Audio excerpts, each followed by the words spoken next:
Chandana, who plays Kavya. Both of you, I'm curious about this also. Both of you have done so much work together కదా. So ఏమవుతుంది అంత work చేసినప్పుడు like ఏమవుతుంది అంటే what does the dynamic become between actors? అంటే చాలా comfort వచ్చేస్తుందా లేకుంటే?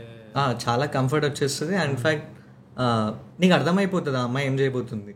ఓకే. ఇన్ఫ్యాక్ట్ నాకన్నా తనకు ఎక్కువ తెలిసి నా గురించి. వీడిప్పుడు రిహార్స్కి వస్తాడు, రిహార్స్ చేస్తాడు, వీడిప్పుడు ఈ డైలాగ్ ఇట్లా చెప్తాడు, వీడిప్పుడు ఎమోషన్ ఇట్లా చేస్తాడు.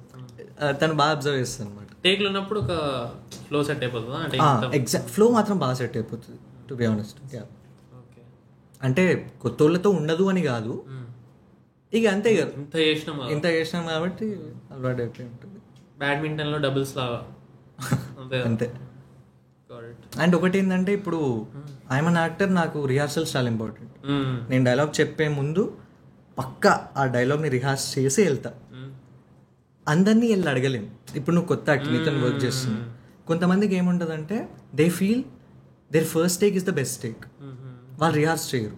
నేను డైరెక్ట్ చెప్పేస్తే ప్రాపర్ వచ్చేస్తుంది, ఎమోషనల్ ఫీల్లో ఉంటుంది. వాళ్ళని వెళ్ళి రిహార్స్ చేయమన్నాం అనుకో, వాళ్ళ పర్ఫార్మెన్స్ని ట్యాంపర్ చేస్తున్నారు. సో అడగాల వద్దా అని ఒకటి ఉంటుంది.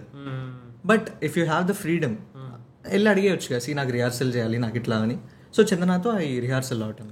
రిహార్స్ ముందే ఉంటుంది, ఒక 2-3 days బ్యాక్ అట్లా ఉండదు. ఇప్పుడు ప్రీ ప్రొడక్షన్కి కూర్చున్నారనుకో ఉండొచ్చు rehearsal. But YouTube is a budget film making, అక్కడ అంత ఉండదు. బట్ లేదు కావాలంటే మాత్రం దే విల్ డెఫినెట్లీ ప్రొవైడ్. అంత అవసరం లేదు. ఇప్పుడు what are those rom coms, everyday things కదా, దానికి ఎక్కువ ఏం రిహార్స్ చేస్తూ. కరెక్ట్.